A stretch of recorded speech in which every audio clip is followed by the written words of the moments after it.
It looks like we're live. Hello, everyone. I want to start by saying what an amazing animation for the intro clip, Timo. So much fun waiting for this talk to start. Hello, everyone. Thank you for joining. No slides, first of all, and thank you, Timo, for organizing this. And thank you for having me here. I am Steph, CEO and co founder of Avo. I am here actually to talk about data mesh, which I think is a triggering subject. But sort of my journey in learning through accepting the fact that data mesh principles are a good framework to apply to event-based data quality as well as the rest of our stack. And I don't want to just talk about it in theory. I will introduce the concepts a little bit. I also want to talk about how we explicitly apply them in practice, how we sort of, I guess, operationally translate them, to quote my good friend Glenn at Human 37, who helped us choose that word for that. I will start by giving a brief introduction of myself and sort of why I care about this, why this is a passionate subject area for me, and then again go a little bit into sort of what Avo is and how we ended up sort of building Avo based on all of our experience relating to exactly this, and then talk about specifically things that prevent data quality from scaling, and then how I think we can apply the data mesh principles to that in practice, not only in theory. So with that, I think, Timo, I will ask you to share my screen to talk a little bit about sort of my personal backstory and the Avo backstory. Like I said, I'm Steph. I'm the CEO and co-founder of Avo. I have been in data for around something like 15 years or so. I started actually in data engineering in genetics before it was really called data engineering, but that's certainly what I was doing. Doing sort of distributed computations on-prem before we had things like, even before we had Redshift, and definitely before we had BigQuery and Snowflake, all of these amazing technologies that just allow us to write SQL queries and magic things happen. So that's sort of how I got into the technical nitty-gritties of data. But then in around 2013, I got the opportunity to be the first data person at a mobile game called QuizUp, which was backed by Sequoia and Tencent. And we reached 1 million users in our first week and eventually had 100 million users around the world. So we and I, as the first analyst, was tasked by our board of directors to figure out what actually helped us build great user experiences. What are the things that was a part of the product and the go-to-market experience really that helped us build a great user experience for anyone that wanted to play the game. And that was sort of the beginning of the journey to get the opportunity to build the data culture, which is a part of our mission statement at Avo, the data infrastructure and the data team. Along that journey, we realized and learned very quickly that event-based data is a very important cornerstone in everything that we're doing for exactly this, to understand user experiences, and even to build our recommendation algorithms on top of. So, event-based data just runs everything around this. But we struggled a lot with the quality behind the event-based data. This is, of course, like a huge and wide subject area. And, some people, when we talk about event-based data, sometimes we think about back-end data between microservices. Today, I'm specifically going to talk about behavioral events that sort of represent user experiences and journeys through our products, and the leading up to our products, and how we can use that data at scale to make better decisions for go-to-market and product. We struggled a lot with it internally at QuizUp, and we ended up building tools and processes to solve this problem. painfully built them internally over a 3-year period or so. And it was just like a very wide and heavy lift, resulting in me not even wanting to touch data ever again in my life. But here we are, and today we have Avo to solve and guarantee data quality upstream. And this is one of the cornerstones of our philosophy. It happens upstream. This is part of the shift left movement, if we can say that. And we have been obsessed over this now for a decade or so, specifically with an Avo for 6-7 years or so. And this didn't just happen out of thin air. Like I said, we built tools for this internally, and then we ended up being forced to build it again internally at another company later.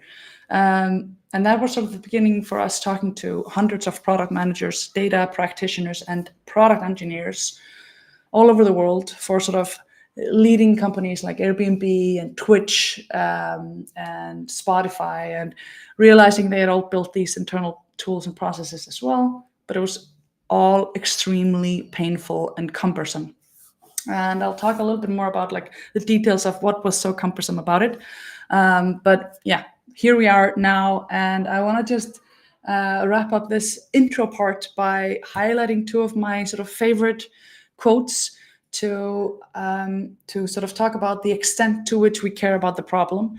I like to say and think that we actually both save businesses and sanity.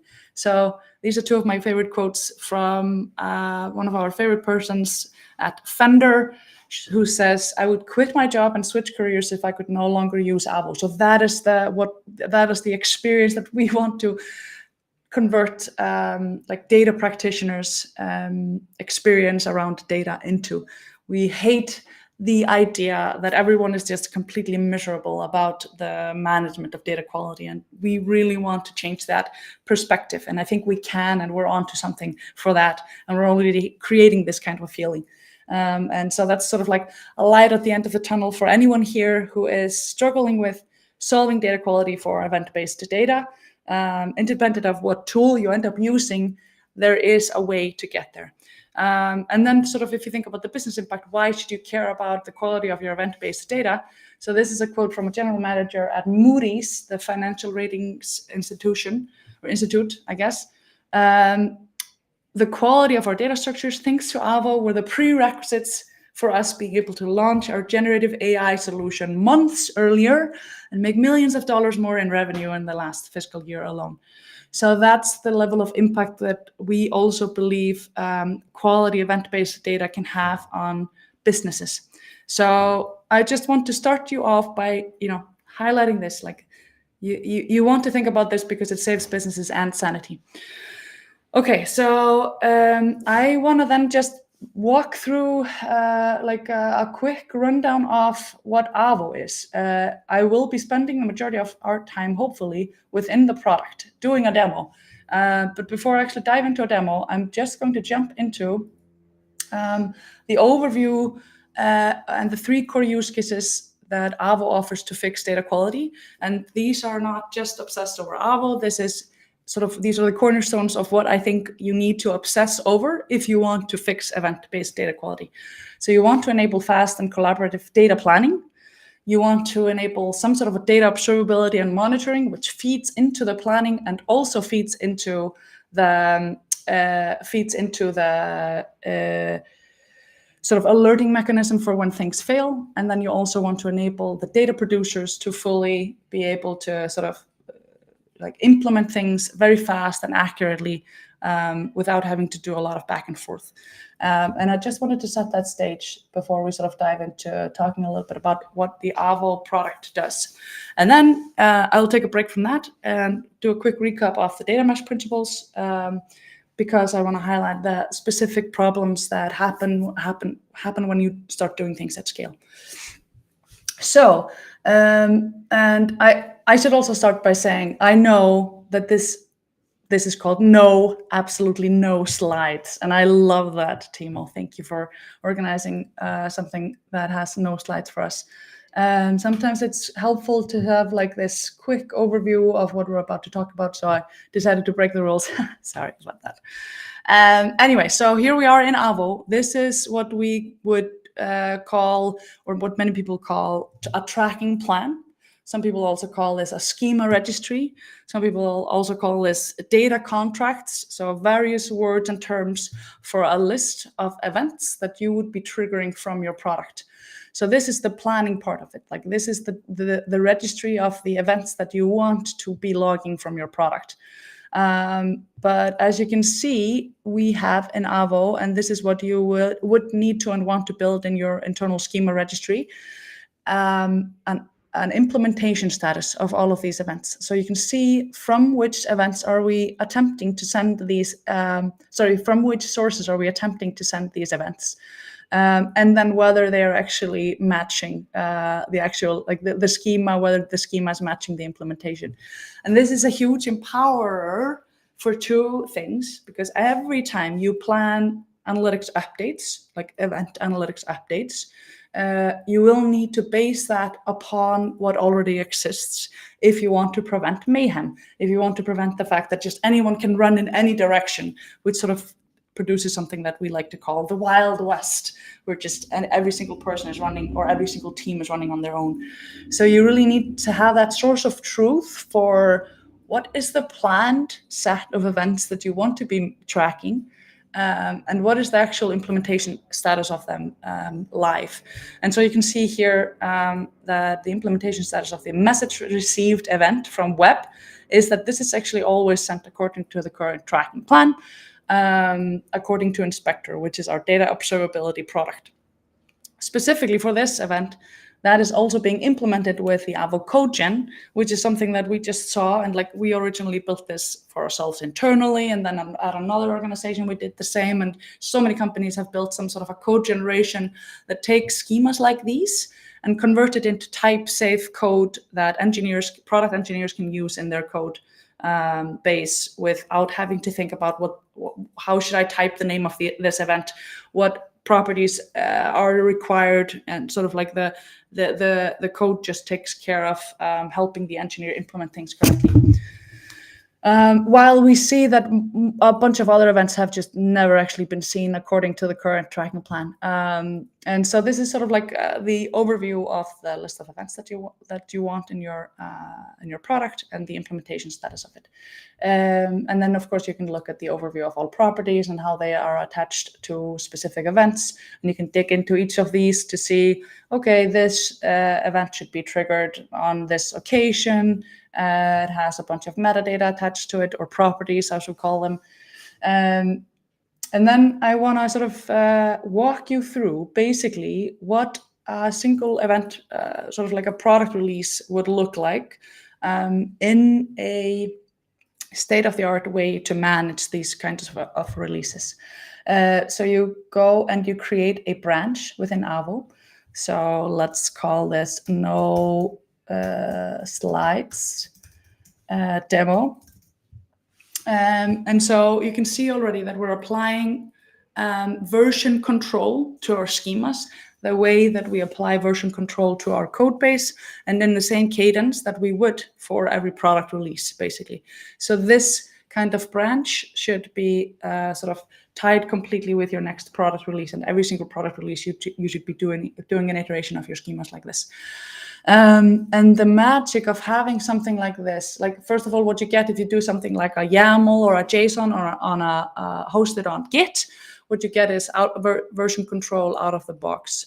What you get from spreadsheets, which many people also manage this in a spreadsheet, then you get something that's sort of human readable, and sort of people that are maybe more business stakeholders rather than technical stakeholders, they feel more comfortable in something like a spreadsheet, and they don't really feel comfortable in something like a YAML file or a JSON file. So what we typically saw was like, even when people have JSON files or YAML files, the business stakeholders still end up maintaining their version of the schema in a spreadsheet. And that sort of undermines the whole purpose of a single source of truth. So you always have to optimize for like both of these business stakeholders, the data, like the people who eventually will be using the data, and the data consumers, the product engineers who implement analytics event and code. So from here, I would basically create a new event. And here we're sort of in like one of the latest release from Avo, which is called Guardrails. And so I'm previewing something that I want to talk about in scaling data quality for large companies. So instead of just having a free form input to name my event for my next release, I will be forced, and I'm actually writing this now in lowercase, but the casing definition and the guardrail that's been put in place for this workspace is that I can only type it in constant case, so in uppercase. So the name of the event is something like checkout, and then the action that are allowed in this workspace, and this will eventually grow into something like, maybe we've seen ranges from just like 6 or 7 allowed actions that are sort of like naming components in your event names, into potentially being something like tens of allowed words or terms that we can use for this. So I am going to just create an event called checkout complete. And what this gives me as a data designer is I don't have to think as much when I'm designing data. I will design data that fits the sort of framework of my company. And what it gives me, if I take off this hat and put on the hat of like the data governor or a federated data team that cares very deeply that these events are named according to a specific framework, what it gives me is comfort that I can trust people in my organization to create high quality data. And that is a very difficult thing to do and sort of let go of. So I will create this event. And I will obviously add a bunch of different stuff to this, like the metadata attached to it. But for the sake of the demo and time, I'm going to jump straight to just what happens then when I've designed all of this. I go and basically review my changes. The checkout complete event is a new event. I am going to add specifically and say, like, this is supposed to be sent from iOS, from Android, from web, from desktop.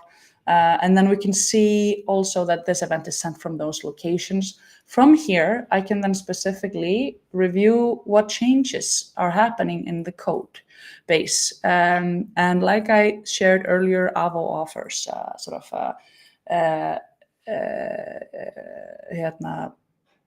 code gen for fast and accurate implementation.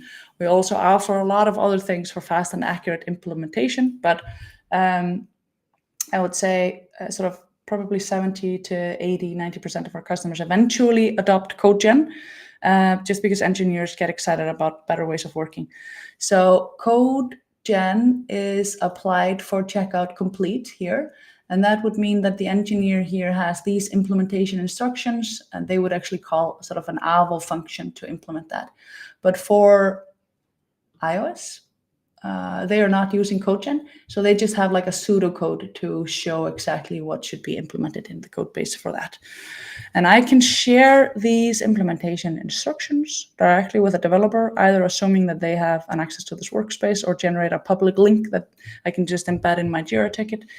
And then, as a part of this process also, I can mark this branch as ready for review and things like that. But I do want to highlight another guardrail that I'm getting here. So we're seeing that the event is not fitting the requirements for being ready for review or ready for the branch to be merged. And it doesn't have a description, which is really important for data consumers and for engineers that are implementing the analytics event, that it has some sort of a context for what it actually should mean when it's been implemented in the code base and when it's arriving into your database.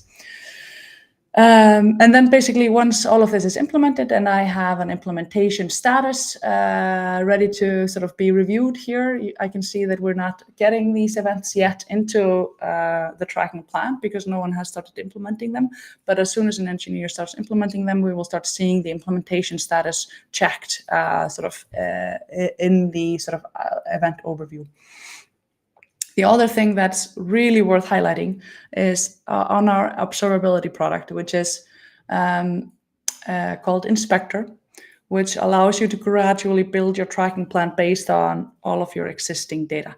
So I'm getting prompted here, for example, Avo Inspector is monitoring all of the events that I'm tracking, and I'm getting prompted here to add the 5 new events that Inspector has detected that some other team somewhere in the business has started implementing in their code and sending into our analytics destinations without already documenting them in our source of truth.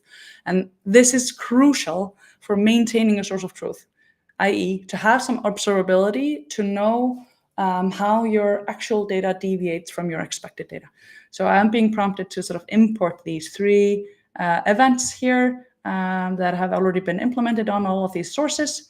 And I'm also being sort of notified here that there are these 2 events that are also being sent, but they are actually quite similar to the message sent event that's already in the tracking plan. And then there is another variation of it also being triggered. And so this is just like really highlighting the problem. If you don't have something in place, that's a process that all of the teams in the company can follow without it feeling very cumbersome, then we will see all of these people sort of trying to bypass the system or even not knowing that the system already exists. And then we just keep seeing all of these data bugs flow in here.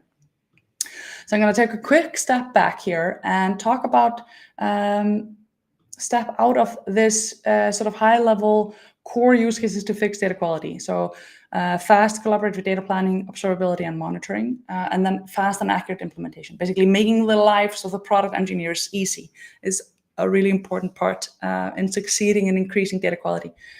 And I want to put this in context with the stages of data culture maturity. I'm not going to full screen the slides because I'm just demoing my browser. Let's say that. So I'm not in slides. There are no slides. I'm demoing a browser. Let's call it that.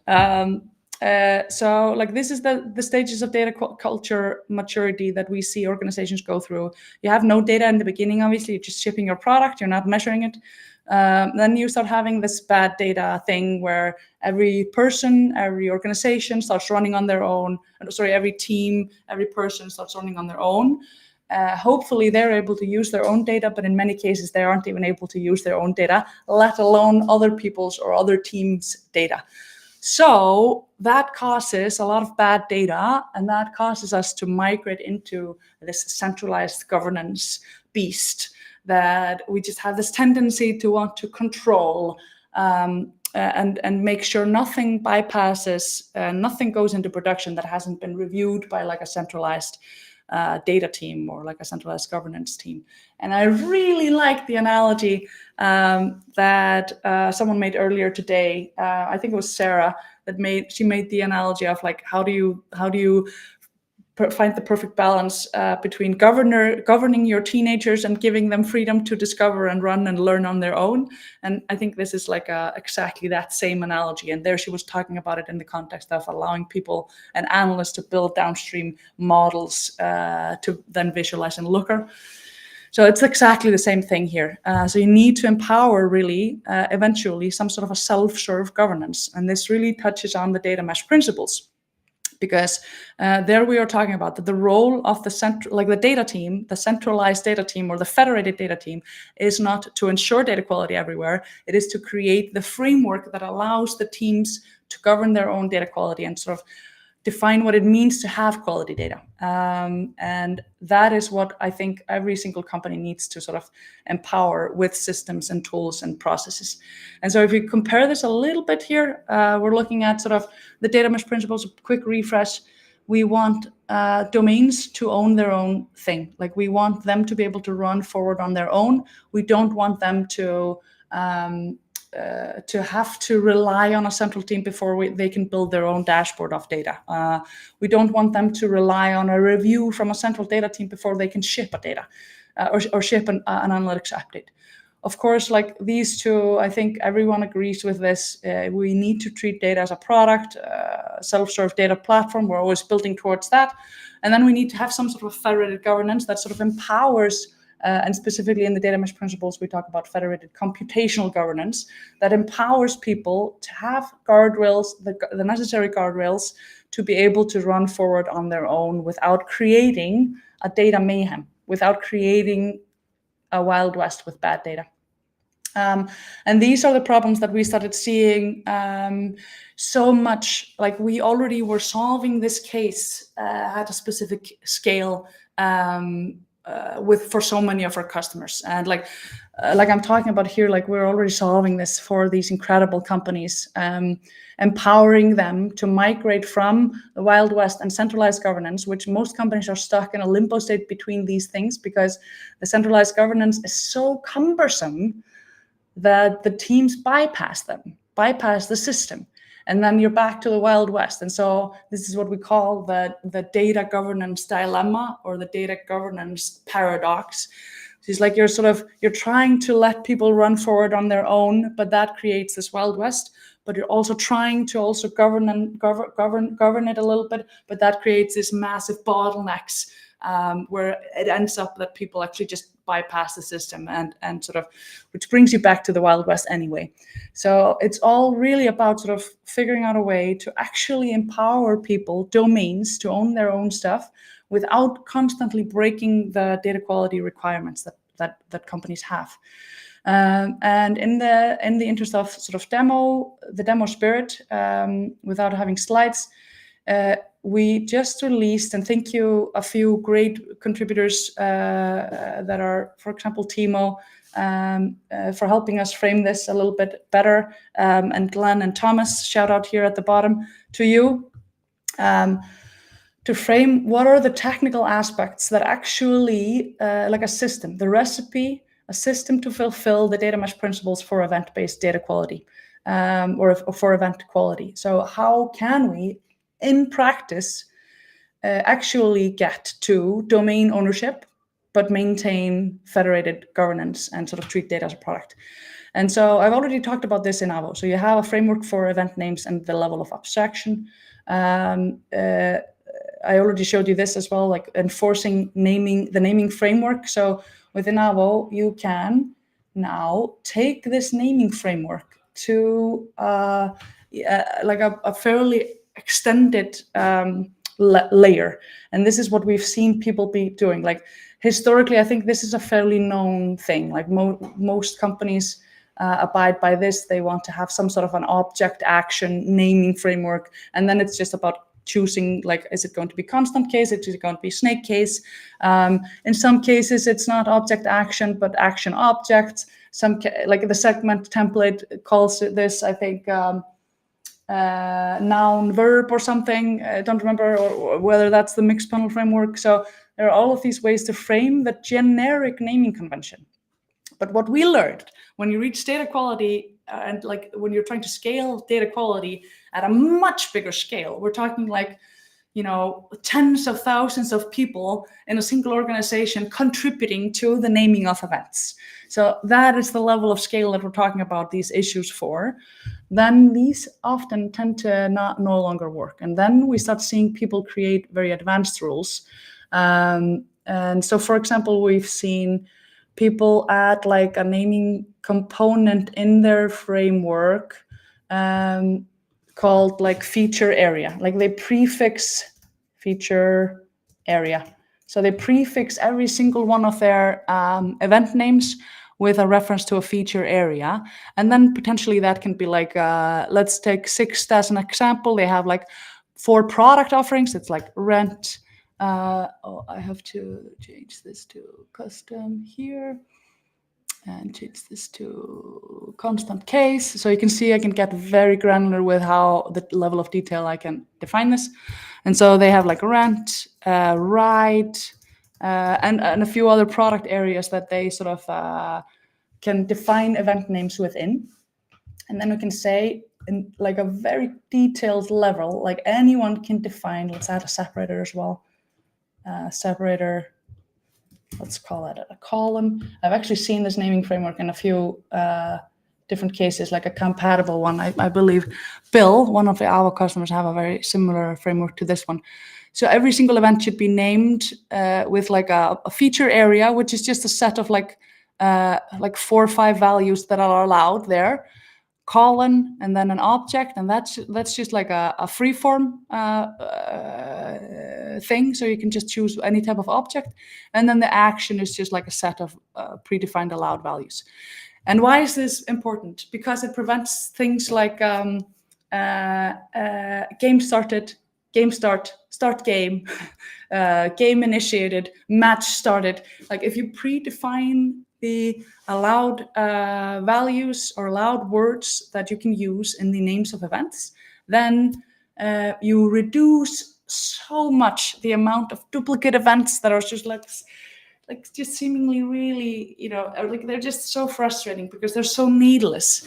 But okay, we not only reduce these duplicates automatically, we also, by adding this as an automatic guardrail, we reduce so much the clunkiness of this system. So we don't get stuck in a centralized governance. We are actually enabling self-serve governance. We are enabling domains to run forward on their own without waiting for the approval of maybe like 4 people I've seen 2, 3, 5, 10 people in the organization for like these huge companies have the permission to approve these kinds of new events that like teams are creating. And that is just like, number one, this massive bottleneck for the teams that want to create new or submit new events for their next product release, which means that there's a product manager and a product engineer waiting somewhere to release a product, but they're not allowed to because they're waiting for like a centralized team to review and approve the changes and the suggestions for the events that describe the product. That's just such a frustrating point to be in. And then the other angle of that, of course, is from that team, from that 1 to 6 to 12 individuals that are allowed to approve these kinds of changes. They don't want to spend their time. Nobody actually wants them to spend their time reviewing these kinds of pull requests into your schema, which is what's happening when people are hosting things on GitHub or in a spreadsheet or whatever. There's a lot of manual effort that goes into reviewing this. And then, of course, like confirming that it's actually been implemented according to the specifications. And I'm here to tell you that like such an important key to getting to data quality at scale is automating these kinds of guardrails. And then I think another angle that I would like to specifically call out in like managing data quality things at scale, which comes from like, okay, so we have these events specific, like global events that are like that every single team in the company might be interacting with at some level. And let's say message received is an event like that, and it has a bunch of properties. They are required here, but in some cases, there's maybe a single domain that wants to send a variant of the message received event. Let's call it like the channel variant or something like that. When it's sent in a channel and instead of a DM or something like that.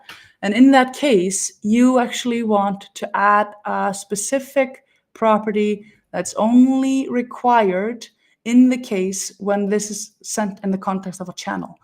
And what this solves for is the product analyst or the product manager can say that this is a required property, but only in this case, and like define that very rigorously, rather than having like a generic event that just blows up with, I've seen 100 or hundreds of properties that are always just defined as sort of like optional properties. Sorry, I'm getting confused where my mouth is.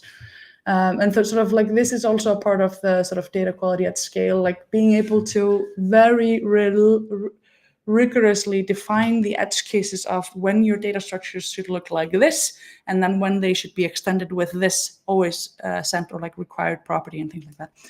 So I know that we are at time, and I really appreciate the opportunity to talk about this personal passion of mine. And if you want to read more, we just released this post, like the recipe. It's basically a 10-point checklist that you need to fulfill in some way systematically if you want to fulfill the data mesh principles for event data quality at scale. I'm so excited to talk about this, and I know and hope that there are a lot of great questions out there and suggestions. I also want to hear from people that have built things internally, because We're always trying to iterate and improve the experience for everyone. And so show us your ways, reach out and tell us your ways. But again, then thank you so much, Timo, for this entire presentation opportunity, I guess. Full screen here. Let's inspire better data cultures so teams can build better user experiences. So you'll find me on LinkedIn or at stefania@avo.app if you want to continue the conversation. Thank you so much.